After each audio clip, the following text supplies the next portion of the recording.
તો અરવલ્લી જિલ્લાના મેઘરજ તાલુકામાં 13 વર્ષીય બાળકી સાથે દુષ્કર્મની ચકચારી ઘટના બની છે।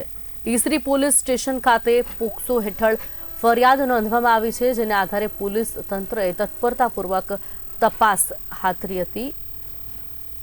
આરોપી જે 51 વર્ષનો છે તેણે બાળકી પર હવસખોરી રાખી દુષ્કર્મ આચર્યું હોવાનો ગંભીર આરોપ છે। ઈસરીના પીઆઈ જીકે વહુનિયાની આગેવાની હેઠળ પોલીસની ટીમે માત્ર 24 કલાકની અંદર આરોપીને ઝડપી પાડવામાં સફળતા મેળવી હતી। આ ઘટનાએ સમગ્ર વિસ્તારમાં આક્રોશનો માહોલ સર્જ્યો છે અને લોકો આરોપીને કડક સજા મળવી જોઈએ તેવી માંગ પણ કરી રહ્યા છે।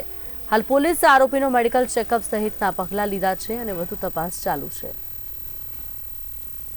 ઈસરી પોલીસ સ્ટેશનમાં એક દુષ્કર્મની ઘટના બની છે કે જેમાં હકીકત એવી છે કે એક વિધવા માતા છે, એમના દ્વારા માહિતી આપવામાં આવે છે કે એમની પોતાની 13 વર્ષ 4 માસની દીકરી છે કે જેના દ્વારા એના જ પાડોશી છે એમના દ્વારા દુષ્કર્મ આચરવામાં આવે છેલ્લા 6-1 મહિનાના સમયગાળા દરમિયાન, અને જેના લીધે એ દીકરી છે એ ગર્ભવતી